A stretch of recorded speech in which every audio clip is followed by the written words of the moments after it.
So back in January, I made a video talking about some Terraria projects I was excited to see in 2022, and it's funny rewatching that video now because I made a prediction that one day this year we might get a brand new Terraria update, and even though I had very little evidence, it actually turned out to be true. Now, a good chunk of that video was actually talking about spoilers for upcoming Terraria mods that I was excited to see, and I want to continue that trend. A lot of Terraria modded developers actually release spoilers on a regular basis, so I want to talk about two that I've really got my eye on at the minute, which is the Spirit mod 1.4.3 and also Starlight River. So starting off with Starlight River, we've had quite a few spoilers since my last video, but I'm going to focus on the ones that kind of drew me in. So this first one is actually a brand new weapon called the Cloud Strike. They say that this arcane sniper can zap enemies with a constant beam of electricity or charge energy while not firing to build power on your next shot until you can send a huge fulmination of lightning through crowds of enemies. And I am an absolute sucker for weapons with really cool particle effects. Like, when I see this, it reminds me of the Wonder Waff from Call of Duty Zombies. I really like the look of it. Let's not also forget gunchucks. Yeah, Starlight River are making gun nunchucks, and I think they look kind of amazing. So they said for this, you'll find that they're a bit difficult to use against smaller targets, but they excel at crowd control and boss fights. Also, real quick, if you're enjoying today's video, be sure to head down there and hit that subscribe button. We recently hit 1 million subscribers, but I don't intend to stop there. So if you want some Terraria videos on your homepage, hit that red button. Now, I really like this next one because it kind of reminds me of the liquids in Portal 2. This one is called the Pyroclastic Flow.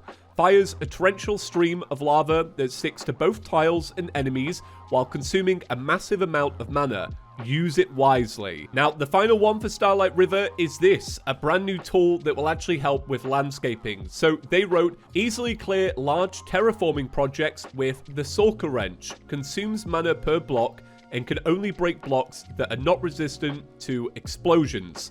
So it's kind of balanced in a way. Right, so moving on to the Spirit mod. Now, we've been hearing about their big 1.4.3 update for a while now, and they've recently announced that they're actually dialing it back a small amount, and that's because they initially set off to make the update all about a thing called the Star Jinx event, and it seems like because their motivation for the event is slightly lacking, it's actually holding them back than working on some of the other stuff that we've been spoiled on in the past, and to me is actually the main reason why I'm excited for this update. So this update is still going to focus on the ocean, the marble and the granite, new quests, and some other stuff as well. So typically I see my Spirit mod spoilers on Twitter, and the ones that always draw me in are the ones that are actually focusing on the ocean because they've gone a long way to actually add a lot more atmosphere to the biome.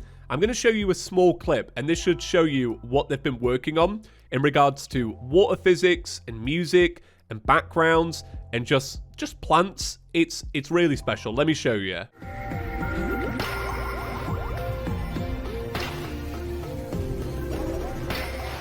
I feel like Spirit mod really nailed their backgrounds. This is another spoiler that they showed, which I thought looked pretty interesting. So this is actually called the Aura Monolith, and it allows you to create auroras wherever in the world that you'd like. Moving on to weapons though, they say check out Zeus's Lightning, a new hard mode magic weapon that allows you to charge up and hurl lightning bolts at enemies. Smaller bolts can damage nearby enemies as well. Also, check out the brand new Blizzard's Edge, a hard mode melee weapon we've overhauled for the coming update. Swinging the sword charges up a devastating blizzard that can unleash on your enemies. Finally, check out Blade of the Dragon, another powerful new hard mode melee weapon. While holding it, you can perform fast strikes that pierce through enemies and make you invulnerable for a short time. Get close and slice up your foes. So this update is actually going to focus on their quest system quite a bit too, and they made a full video that explains it way better than I could, so I'll actually leave a link to that down below. But that's going to do it for today's modded news. If you would like to see more of this on the channel, let me know in the comment section down below. If we get a lot of great feedback on this, I'll keep a close eye on a bunch of my favorite mods and give you news every once in a while. Thank you so much for watching, get subscribed, and I'll see you in the next one. Peace.